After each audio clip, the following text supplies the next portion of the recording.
നമസ്തേ പ്രിയമുള്ള പ്രേക്ഷകരെ, മേൽപ്പത്തൂർ നാരായണ ഭട്ടപാദനാൽ വിരചിതമായ നാരായണീയത്തിലെ ബ്രഹ്മാവിൻ്റെ തപസ്സും വൈകുണ്ഠ ദർശനവുമെന്ന 7ാമത്തെ ദശകത്തിലെ അവസാനത്തെ ശ്ലോകം, അന്തിമ ശ്ലോകം, 10ാമത്തെ ശ്ലോകമാണ് നാം ഇവിടെ ചർച്ച ചെയ്യുന്നത്. ആദ്യം നമുക്ക് ശ്ലോകം പഠിക്കാം. ആദാമ്രേ ചരണേ വിനമ്രമധതം ഹസ്തേന ഹസ്തേ സ്പൃശൻ ബോധസ്തേ ഭവിതാ ന സർഗവിധിഭിഃ ബന്ധോപി സഞ്ജായതേ ഇത്യാഭാഷ്യ ഗിരം പ്രദോഷ്യ നിതരാം തച്ചിത്തഗൂഢസ്വയം സൃഷ്ടൗ തം സമുദൈരയഃ സ ഭഗവൻ ഉല്ലാസയോല്ലാഘതാം.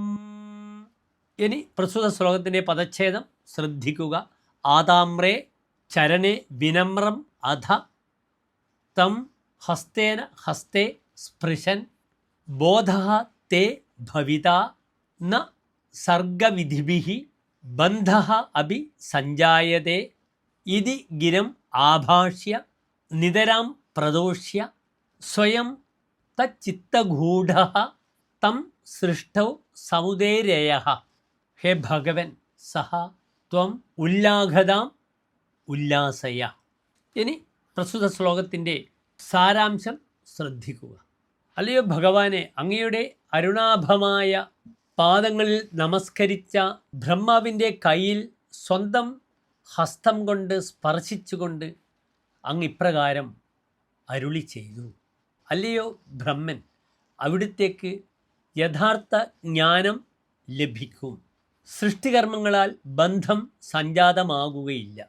ഭഗവാന്റെ ഈ വാക്കുകളാൽ അങ്ങേയറ്റം സന്തുഷ്ടനായി ഭവിച്ച ബ്രഹ്മാവിൻ്റെ മനസ്സിൽ മറഞ്ഞിരുന്നു കൊണ്ട് അങ്ങ് അദ്ദേഹത്തെ സൃഷ്ടികർമ്മത്തിന് വേണ്ടി പ്രേരിപ്പിക്കുകയും ചെയ്തു.